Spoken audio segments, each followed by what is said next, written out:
Good morning, everybody. This is the live market open for Thursday, February 18th. I'm Yohay Elam, Forex Crunch and Market Movers podcast, doing the show as usual for FX Trade. Good morning, everybody. I see quite a few of you in the room. We're going to talk, as usual, about what's happening in markets, Forex, of course, recent developments, charts and levels, the next 24 hours, and of course, your questions. We had lots of questions this week. And if you cannot see the chat box alongside the video, the address is here on the screen, tlk.io/fxread-live-video. As usual in recent weeks, we'll talk about things that impact the mood in markets. So in general, the mood is positive. Okay. Yesterday we had this kind of dip, uncertainty, a pause in the positive mood. But later during the day, things improved. This is best reflected perhaps in the price of oil.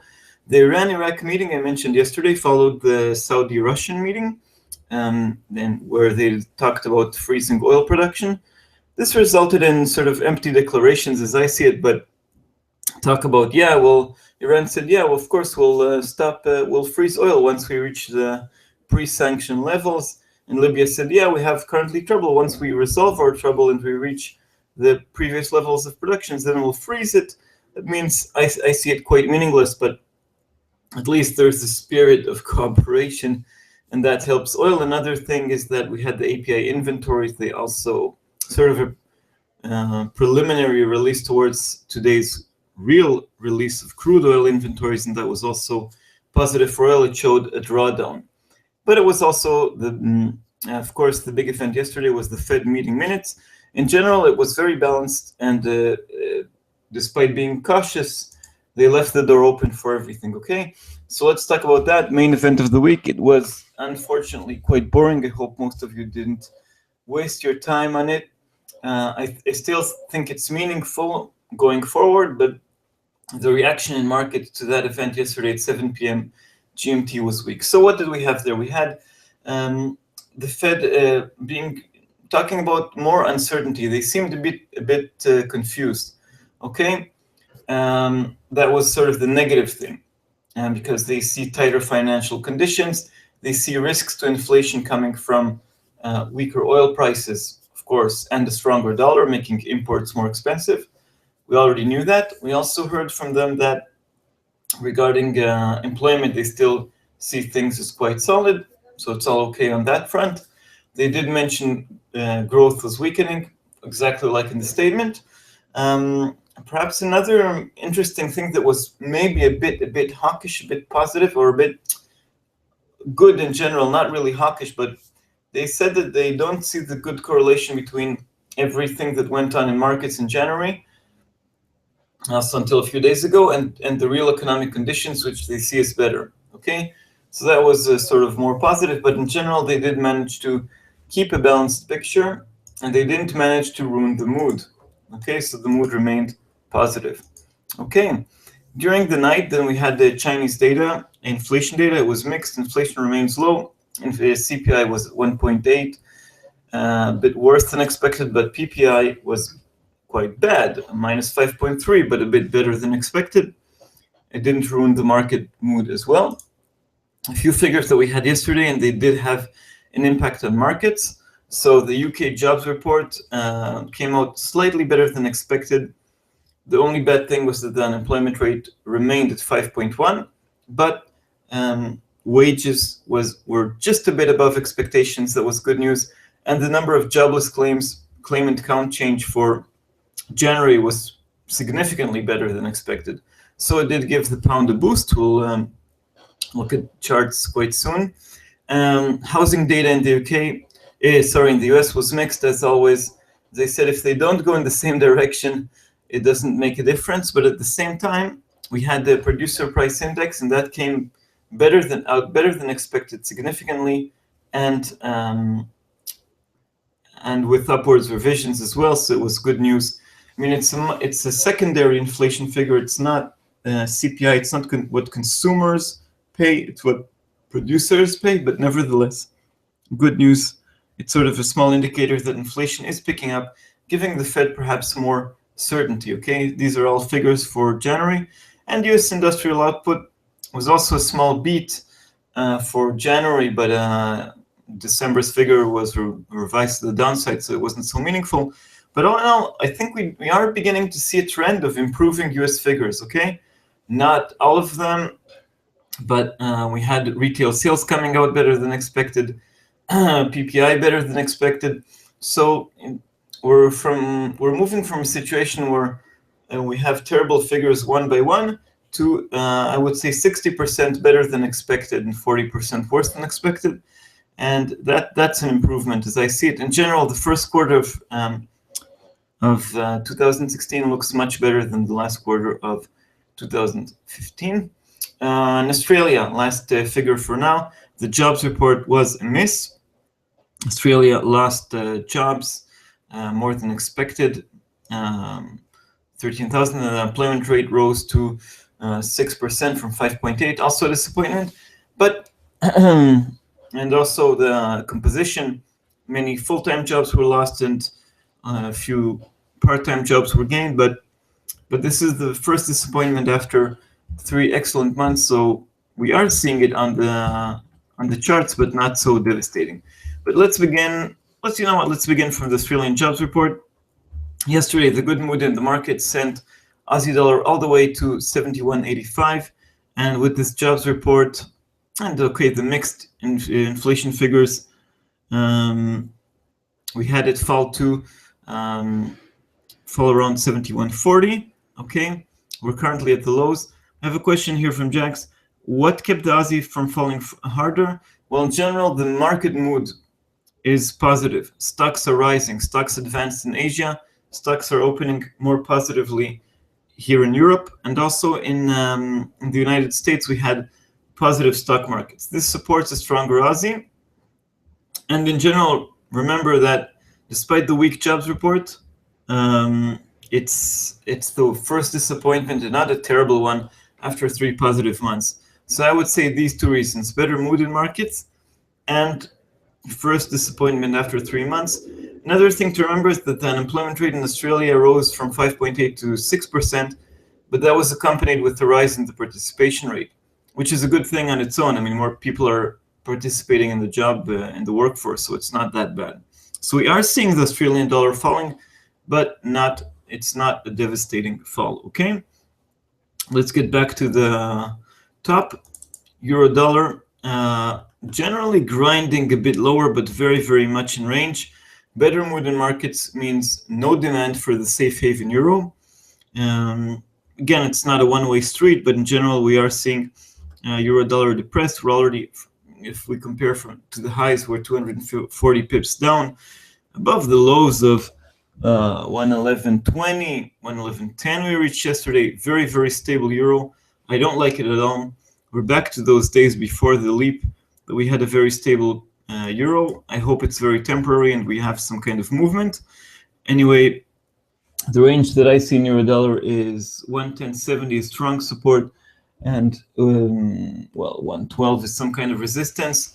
Currently, the range is much narrower. It's only a 30 pip range. Very frustrating. Pound dollar. General, yesterday it got good news. We had bad news for inflation on Tuesday, and yesterday we had good news from the jobs report. Again, it took the market some time to react, but we reached somewhat higher levels on this pair. After losing beforehand the 143.65 level, we didn't manage to challenge it once again, but we are we did sort of bounce from the lows 142.30. Very nice technical behavior from pound dollar.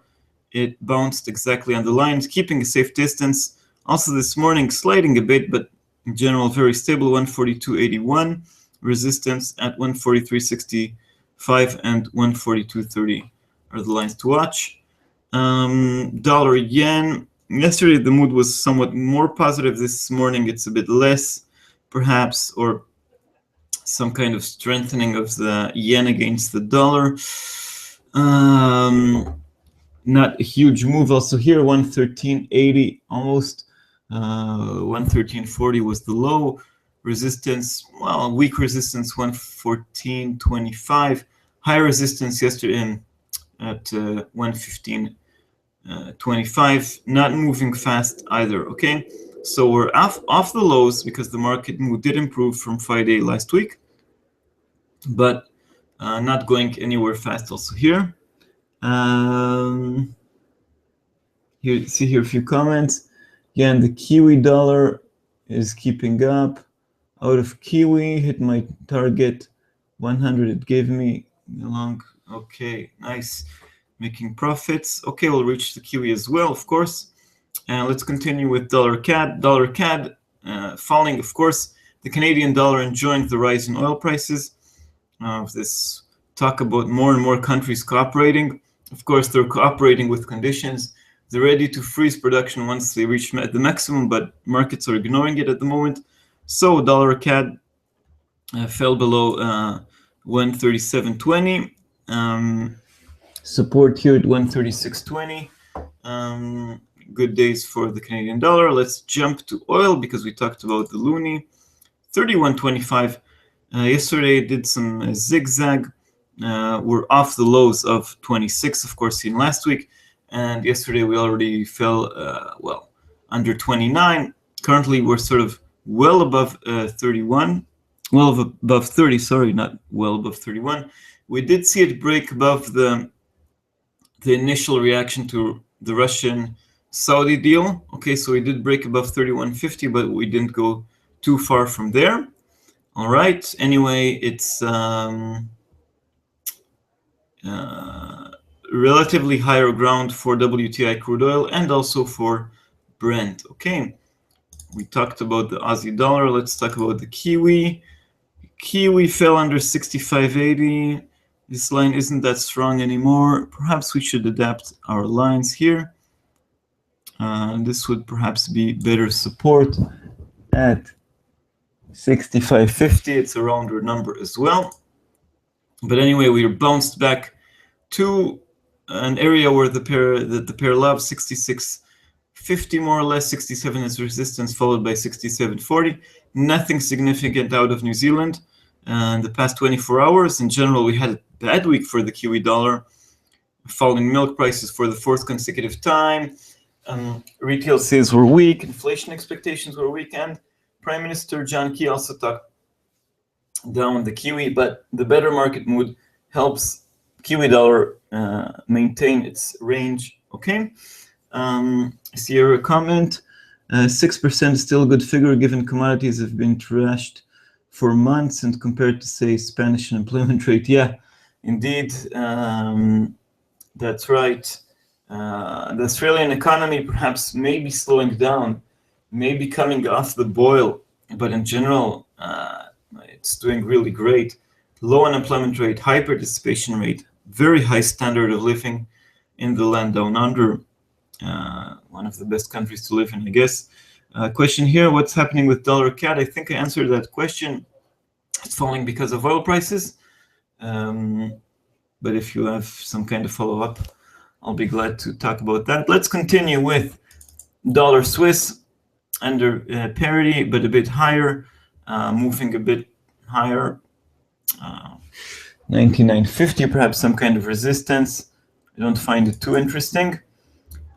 Euro Swiss is where the action is for the Swiss franc. It's moving a bit higher. Again, when it moves higher, when the franc is weakening, I always suspect the Swiss National Bank. Anyway, the moves also here are very narrow, hand in hand with the moves in euro dollar, which are very narrow. A bit falling today, but hey, that's 10 pips. It's nothing. Euro pound maintaining its gains above 77.40, a line which was very strong in the past. 78.70 as resistance. But it didn't go too high. Yesterday, the pound got this positive boost, but it didn't, and the euro is very, very stable.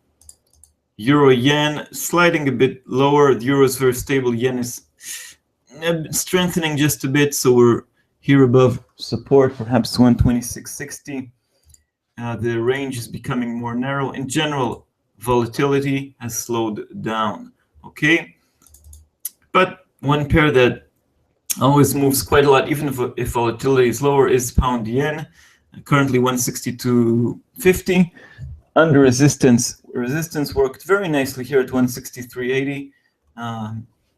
Lots of pips to be gained and lost in technical behavior, somewhat better than other pairs.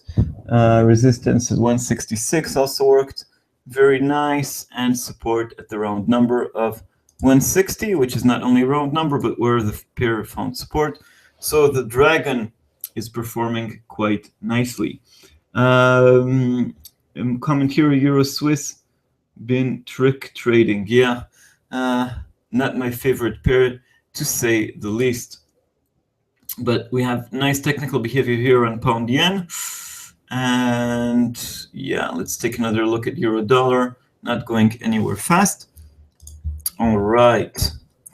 So we had quite a few events. For me, what stands out is that the figures coming out of the US are improving. Let's see what we have today.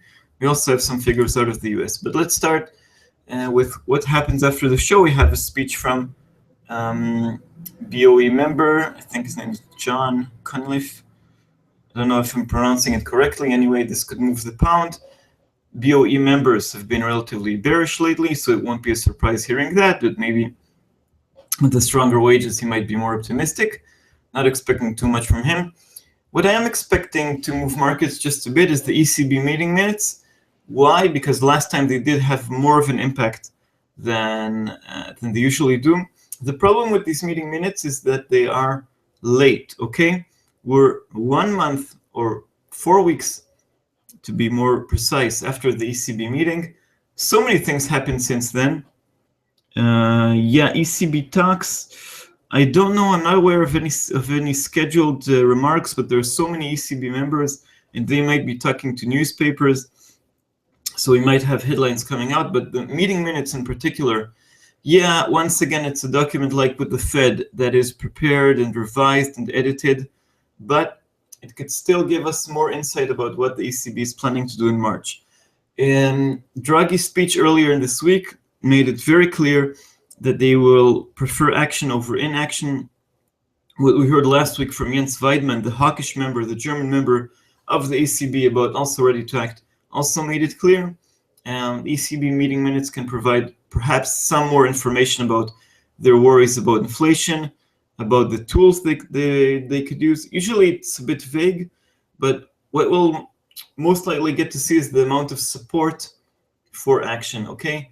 So perhaps not the details about the action, but more the amount of support, because at quite a few points we've seen that the ECB was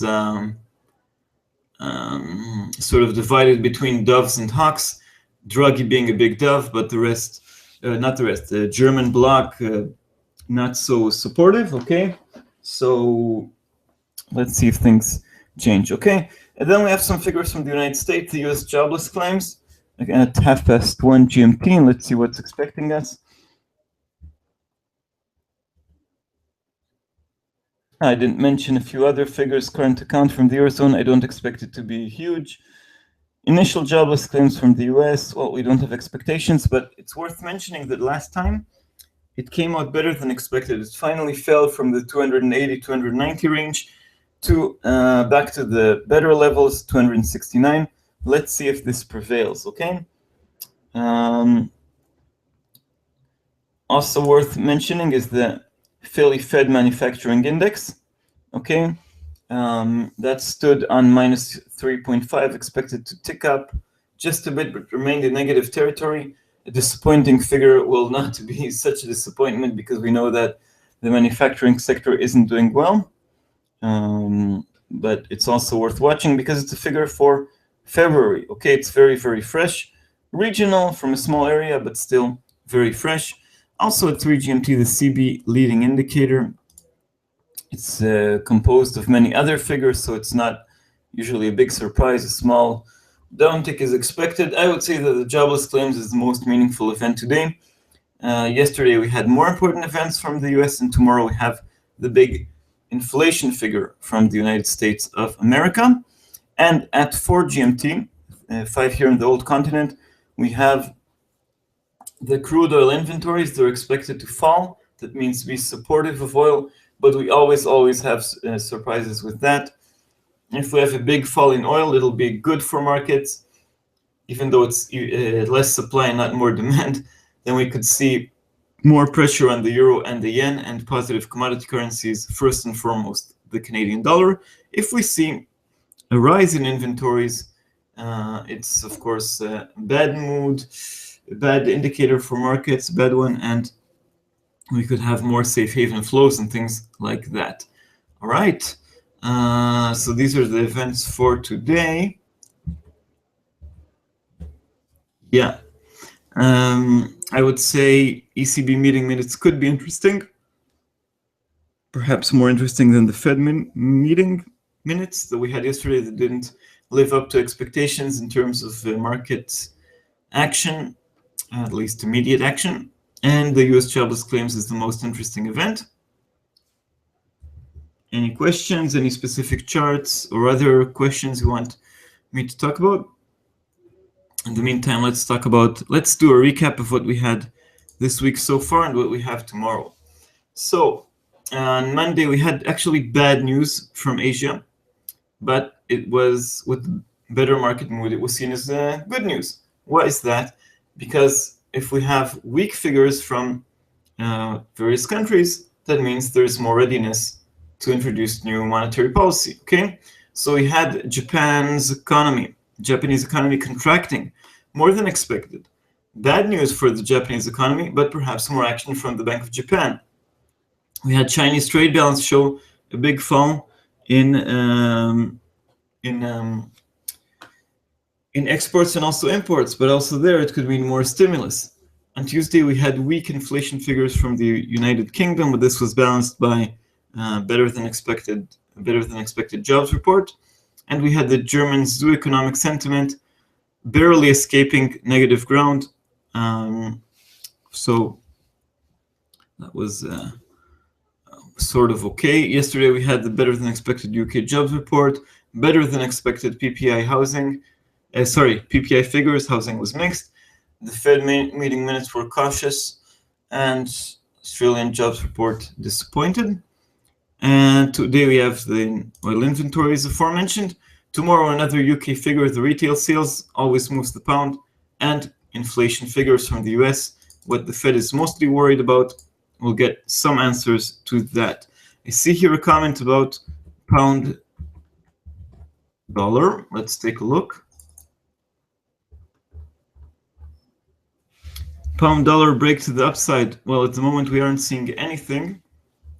Anyway, the lines that I see here are 143.65. Perhaps before that, we might get stuck on yesterday's highs at 143.40. Above this line, 144.50 and 146.50 to the downside. Currently, we're in such a narrow range that perhaps 142.50 would work as minor support, but 142.30 is much stronger support. The pound could move today, even though we don't have really meaningful figures, but we did have meaningful figures earlier this week, and we'll have, of course, the retail sales report tomorrow. Okay. Comment here, Australian jobs report was terrible. Not to expect the market say Aussie yen. Let's talk about Aussie yen, and then I'll comment again about the jobs report. I don't think it was so terrible. Anyway, it was worse than expected. That's why we're seeing Aussie yen and Aussie dollar slide. In this case, yeah, also here the ranges are becoming a bit more narrow. So 80, maybe we have some support here at 80.50, but of course the round number of 80 plays a role as well. Resistance at 82.43. In general, the trend remains to the downside because of the risk-off sentiment that we had in general in markets in recent months. In the past few days, things were a bit more positive, so we had a bounce from the lows. We're still expecting more monetary stimulus from Japan and Australia. Well, depends on what's going on in China, of course. Anyway, currently we're sliding 66 pips to the downside on the day. 80.50, I would say support. 82.40 something is resistance. Perhaps 82 is a minor line. Much lower support at 77.40. Okay. I don't think the Australian jobs report was terrible. Let's look again at the details right here. Okay. Yes, Australia lost jobs, 8,000 jobs, and the consensus was for a rise of 15,000 jobs. That's clearly a disappointment. But in previous months, we had it beat expectations, okay? 3 times in a row. Another bad thing was that Australia lost 40,000 jobs, full-time jobs, and gained 32, almost 33,000 part-time jobs. Also that's not good news, of course. We want more full-time jobs than not part-time jobs, okay? But on the other hand, again, these figures are volatile, okay? Sometimes we have the other thing going on. We have a big jump in full-time and a big loss in part-time, so I think we can take these figures with a grain of salt. Sort of the big headlines for Australia were the big headline was the rise in the unemployment rate, okay, from 5.8 to 6, worse than expected, but participation rate was on the move higher. It was also revised for last month. So last month we knew about 65.1, and now it's revised to 65.2 for last month, and also for this month, about 2.5% more than in the United States. Things are not that shabby. Yeah, so it was worse than expected. Not good news, but it comes in the context of a generally positive economy and generally positive labor market in Australia. Okay. Comment here, SPX starting rallying downstairs. Okay, well, when we talk about rally, we talk about upstairs, not downstairs, but talking about futures for the S&P. Anyway, the chart that I have here, more or less balanced S&P. Yesterday we had it rise, and it was, of course, better market mood was expressed also in this key indicator for the US stock market, the Standard & Poor's 500. I would say perhaps there's some kind of resistance here. I don't follow stock market levels too closely. I do watch the trends because, as we know, it has a big impact on Forex. Okay, so we're currently 1940, I would say some kind of resistance, 1880, some kind of support over there. Yeah. Any more questions?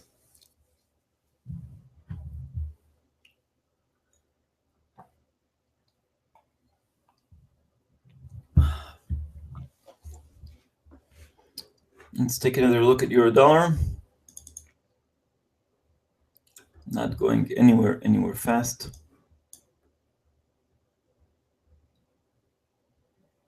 Let's take a look at oil prices. They often lead markets. Yeah, rallies for upstairs and crash for downstairs. Well, there's so many words you can use for things going up or down.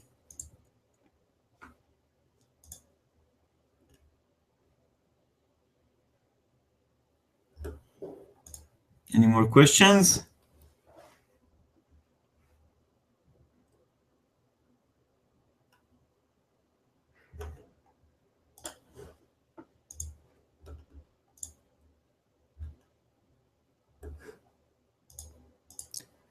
Okay. We have a few more minutes before you wrap up. I think we did talk about quite a few things. Hot pairs today. Yeah, this is Jack's favorite question. I would say that the Canadian dollar remains a favorite because of the crude oil inventories at 4 p.m. GMT. Okay. Oh, we also have wholesale sales in Canada. Not such a big event, but of course, could be relevant for the Canadian dollar. Why don't I have that? Maybe I don't filtered out Canada. Yeah, big mistake. Okay, sorry for those in Canada for filtering them out. Anyway, wholesale sales in Canada could also have a small impact. Expected to rise only 0.2, but oil is the big market mover. I would say, and of course, euro dollar, because we have the ECB meeting minutes and US figures. The ECB meeting minutes are released at 12:30 GMT. That means just 1 hour before the US figures. And as US traders are already warming up, or some of them already trading, so we have high liquidity. So I believe euro dollar could move. And I also hope for that because I'm frustrated with the recent range. Anyway, if we have very, very dovish stuff, we could have 110.70, very bullish, bullish stuff. 112, these are the levels to watch. Currently, the range is very narrow. So I would say that this hour between 12:30 GMT and 1:30 GMT, maybe up to 2 GMT, this could be very exciting for euro dollar. Hopefully the ECB releases something meaningful. Also today on the agenda, we have the EU summit beginning and reaching its peak tomorrow.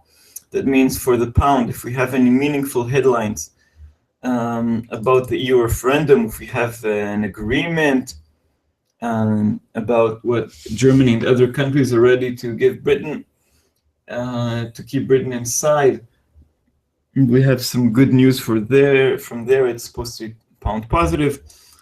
If we have bad news, it's pound negative. But remember, David Cameron doesn't really want all this game. He's doing it sort of against his internal opposition. He's playing with Europe only because of internal politics. The idea for him is to get a deal as quickly as possible, to get it past the referendum, to get it over with, to remove the uncertainty about his leadership, to remove the uncertainty for the US economy. It'll be, of course, better for the pound to get it over. Okay, so not from me, Yohay. I don't understand this comment. Anyway, so the Mexican had to raise rates. Okay. Talk about that in a second. So regarding the EU referendum, I think there's a big majority against leaving the EU. The minor changes, or not so minor, it doesn't matter in the EU treaties. They don't matter too much. We already learned that there is big progress for a deal, and that already lifted the pound. So the news from the EU summit have a lot of political impact, but I don't think they will impact the pound. Now, regarding Mexico, it's quite surprising that when the country, Mexico, on one hand, it's cutting its budget because it has less revenue from oil. Okay, so the economy is not doing that well. So the central bank should be supporting the economy in times of trouble when the government needs to cut spending. On the other hand, they didn't cut the rates. They went the other direction. They raised rates. Why did they do that? Because they're afraid that falling oil prices and the deterioration in the economy would lead out capital flows, and that could be bad for inflation. We could see inflation jump. You could see less investment. So they want to maintain some stability in the Mexican peso. That's why they raised the rates by 50 basis points from 325 to 375, if I'm not mistaken. It was an unscheduled meeting, okay? This was a surprise. Not only the rate hike, but the actual meeting, the actual decision on rates, okay? That means that there's some kind of panic over there about capital outflows, a bit similar to China with their efforts to stabilize the yuan. Again, a weaker yuan would help Chinese exports, but if the yuan falls too much, it's dangerous for money. Too much money could flow out in panic, and they want stability, okay? So for developed economies, there is a currency war. They want to see more the weaker currency in order to lift inflation and to help exports, to make exports more attractive. But for emerging markets, if the currencies fall too much, it scares investors, and it's trouble. Okay, so it's interesting. We think we never talked about the Mexican economy or the currency over there, but it's of course news because it has impact also on China and Russia and South Africa and other emerging markets, and it's sort of it shows that the oil squeeze takes its toll also on a relatively big and developed and diverse economy like Mexico. It's not Venezuela. It's not a small country. It's 120 million people. It trades a lot with the United States. So it was quite surprising. It was quite surprising seeing a move to see that from Mexico. Okay, more questions?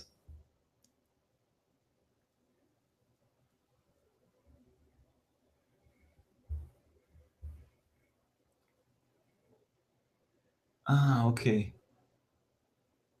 Yeah, there is some delay in the broadcast. You're right. So sometimes until you respond, I already talk about something else. Don't know how long the delay is. It should be something like 20, 30 seconds. I hope not too much. Okay, I see here some news about Iran. They're reconnected to the global economy, to the SWIFT global paying system. Let's see if I can get some more headlines, and we'll move to the wrap-up for today.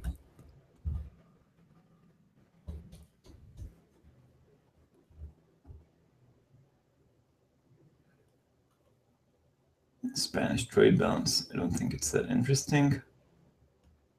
Anyway, lots of frustration with euro dollar once again. I really hope that Draghi can change the picture. The ECB meeting minutes can change the picture. Remember, the Canadian dollar is an exciting pair. Contrary to popular belief, the movements here are more significant, especially with oil. I'm still skeptic in general about oil. Maybe you can see the Russian-Saudi agreement to freeze production and the consequent declarations by Libya, Iran, Iraq, Venezuela, other countries in two ways. First, you can see it, first of all, as the first step in getting closer to a deal, a trust-building exercise. First of all, we freeze production at current levels and don't go mad with producing more oil. And look, we can talk, we can reach some kind of an agreement. The next step will be cutting production worldwide, everybody coming together, cutting production, good news for oil prices. That's the optimistic view if you're an oil bull. The pessimistic or realistic view would be, look, yes, they're finally talking, but all they could agree on is freezing production at high levels, at maximum output. It's not that they freeze, that they could produce more and they're stopping it somewhere in the middle. No, they're at the maximum, and that's where they're freezing output. And the second thing you can say against this is, it's one thing to declare a freeze or even declare a cut. It's another thing to implement it, okay? And of course, there are real problems of trust between all these countries. The Russians in the past, 15 years ago, they agreed on some kind of cut or freeze with the Saudis, and eventually they produced more. Also, the Saudis within OPEC and other OPEC countries, OPEC doesn't meet its quotas anyway. And of course, we have to take everything also in the context of the Middle East.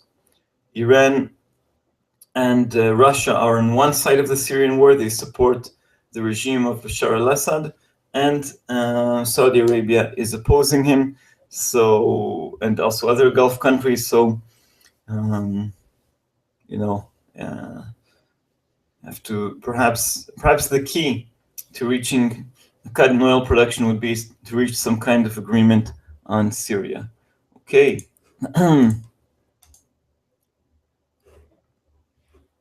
Anyway, this always has an impact on oil. Currently, oil is a bit lower on the day off the highs, just around $31. So maybe the more pessimistic view is taking hold, but we're in general above the lows. If we look at percentages, We're about nearly 20% above the low seen last week, 18% or so. Moves in oil have been quite wild. Okay. Wrap up. This is the wrap up for the live market open for Thursday, February 18th. We're still seeing a generally positive market mood. Markets for now are buying, generally, mostly, the talk about freezing oil production, with more headlines coming from the Iran-Iraq meeting and Libya and other countries after the Russian-Saudi agreement. Higher oil prices mean a higher stock market, a better market mood, less demand for the euro and the yen, but it's not as positive as it was maybe on Friday and on Monday. The Fed meeting minutes were very, very balanced and cautious about financial conditions, but relatively upbeat on the US economy and didn't move markets too much. Chinese data, which has an impact on all the world, it was mixed. Inflation remains low, but not as terrible as expected. Okay, and we had lots of data also from other places. The UK jobs report came out better than expected. Fall in jobless claims better than expected. Better wages.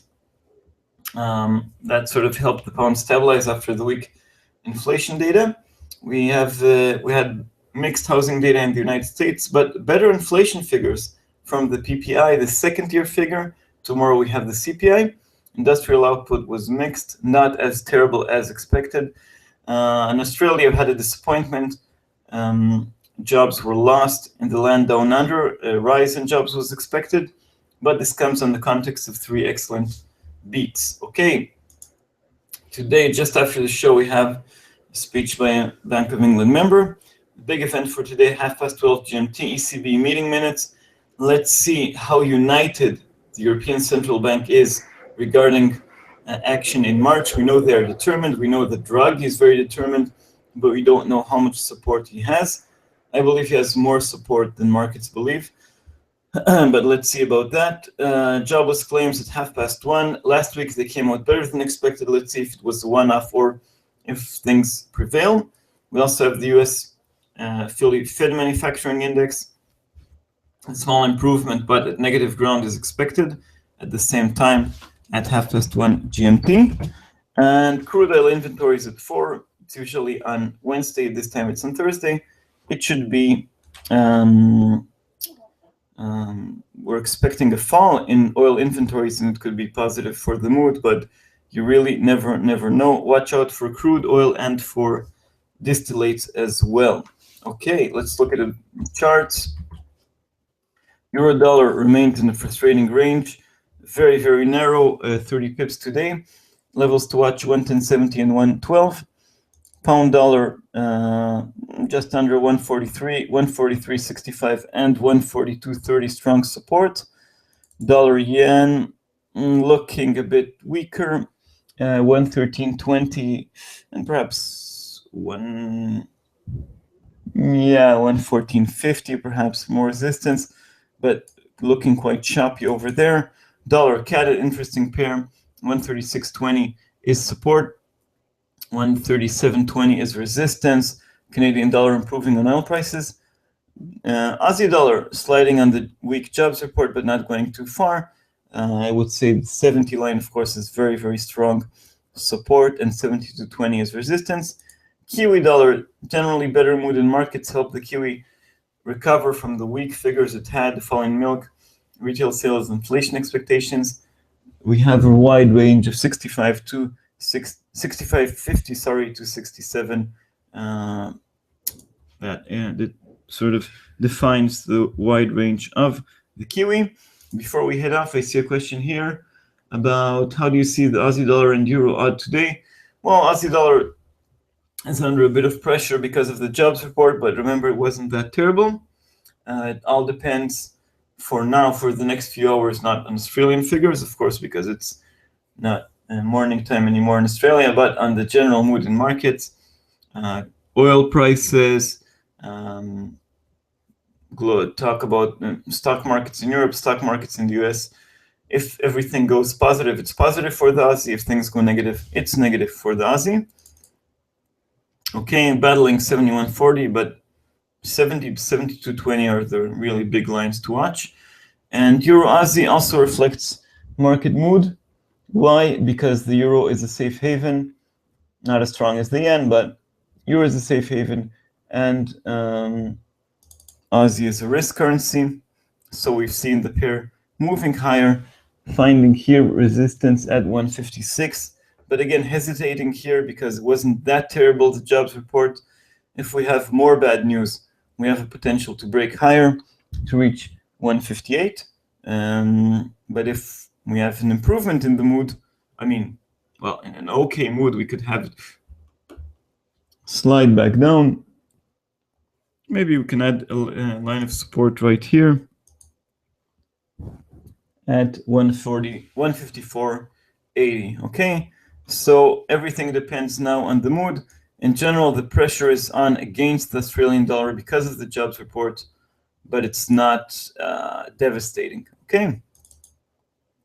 All right, so that's it for today. Thank you very much, everybody, for coming and for the great questions. I always like it when there are questions. And wish everybody a safe and successful trading day. As always, we'll be here tomorrow with the grand finale of the week, the US CPI, and of course a preview for next week's events. So until tomorrow, have a great day, and that's it. Thank you. Bye-bye.